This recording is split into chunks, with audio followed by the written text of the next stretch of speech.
All right, it is now 8 o'clock. We are live. I am just going to go ahead and turn on the Q&A section here. Looks good. And where to go? There we go. So let's go ahead and get started here. And we'll give it a minute, see if anyone else pops in.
All right, so let's go ahead and get started here.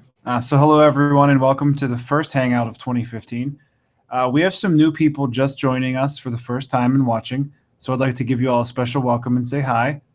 A quick reminder, if you have a question but didn't get a chance to reply to the Hangout link in your group, please submit it through the Q&A portion of the Hangout on the side.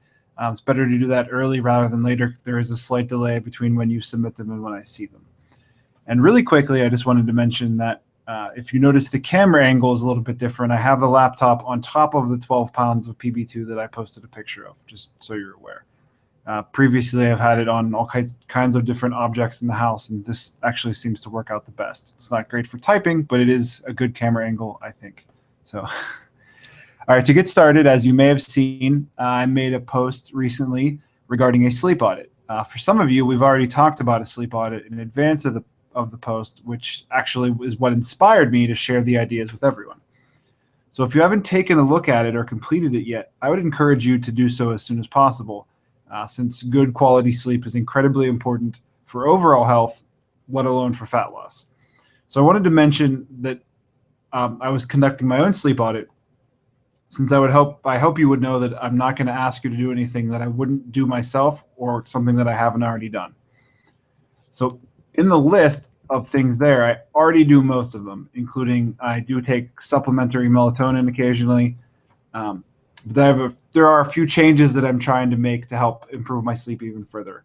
I mentioned that I already use the Flux application on my computer. I recently bought a blue light screen for my phone to kind of reduce blue light emission at nighttime if I'm using a computer screen close to bedtime for whatever reason. So the first thing that I did, other than the blue screen, was that starting out on New Year's Eve, I cut out caffeine completely, and I haven't had any since. But yeah. I was drinking way too much coffee during the day, probably an entire pot, and it was getting worse. I would sometimes be in the office, and I would drink, a 12-ounce cup of coffee once an hour. It was getting crazy. So what happened was, when I was on holiday break and no longer in the office for like a week and a half, I was drinking less coffee just because there wasn't as much free coffee. And by like mid-afternoon, I was actually trembling. So I just decided, you know what, I'm just going to scale back. The first few days of no caffeine were awful, but I feel like I'm able to fall asleep a little bit quicker now, and I do feel more rested in the mornings. I haven't caved in yet. I'm not really trying to like not have caffeine at all ever again. Um, this is just more of like to be able to reset my tolerance because my tolerance was incredibly high at that point, and I feel like I felt really strung out and was affecting my sleep quality big time. So I haven't caved yet, but today was my first day back in an office setting since the day before Christmas Eve. So it was a rough one, but I made it.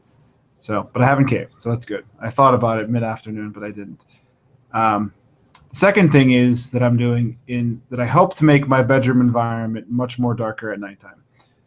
The corner of my bedroom is all windows on the corner, and there's a neighboring house that's not currently occupied by anyone. Someone owns it, but they don't live there. They kind of use it as their storage house, and they have spotlights on all four corners of the house. So basically, they have a giant spotlight that shines directly into our bedroom. There's a street light directly parallel to our bedroom window, and we live on a busy road. So there's lights coming in all over the place. Uh, we had previously tried to make it a little bit darker, but it kind of really didn't work too well.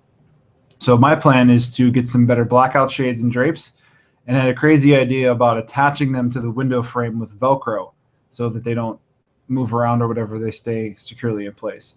I also have one of those light switches for the room that's almost like a night light. It's lit up at night, and I think I'm going to get rid of that and replace it with just a regular old light switch to get rid of some ambient light in the room. We already don't use an alarm clock; we just go off of our phone's alarms. Um, so there's really no other lights to kind of get rid of in there. Um, and the last thing I think we're going to try to do is try to paint our bedroom walls. They're currently a very bright white color, and I think we'll likely paint them like a gray or bluish gray to kind of just reduce the overall darkness of the room. So I'd ask again for you to consider some of the ways I've suggested in order to improve your sleep quality, and I do look forward to hearing about it. So please go ahead and complete the assignment. I really want to hear what you guys come up with. Since I got some positive reception, I'm going to make a blog post about this too, and I added a couple more. Some of the things I added were noise level. Generally, the noise level can distract you from falling asleep. And one thing you could do is earplugs. You could also have like a music playing that's like ambient noise or like a noisemaker, noise machine, something like that. And let's see. As far as making it darker, you could also get something like a sleep mask to put over your eyes to block out the light. Let's see, I have a couple more here that I added recently.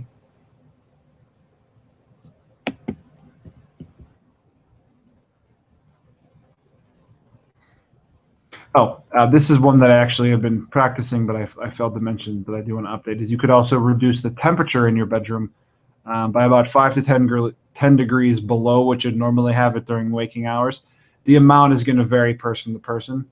And you could also kind of remove any unnecessary clutter from your bedroom just to make it a more inviting place to kind of relax, meaning like remove the TV, remove the computer, and like I mentioned before, changing the room color.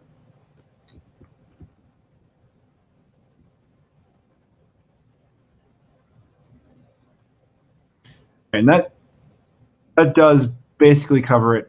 Cutting back the caffeine intake is one that you could try as well. Possibly limit the caffeine intake where you're not going to have caffeine after 1 p.m. or something, and see if that kind of helps you as far as falling asleep and staying asleep. So that's since there currently weren't any questions submitted so far. Let me go ahead and I'll check between the various groups, and we'll go from there. Just give me a moment here. I don't see any on the Q&A portion.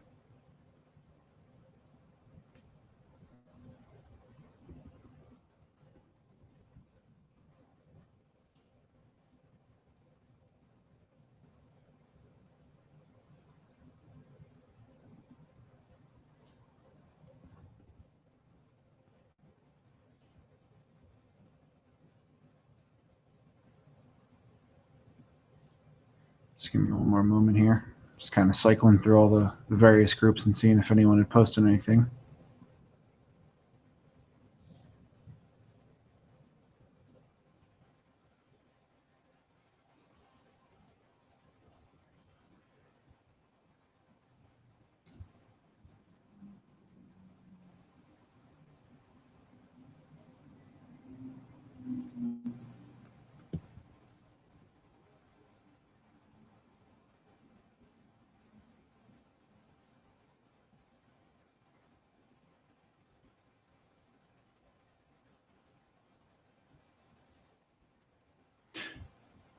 I don't see anything in group here.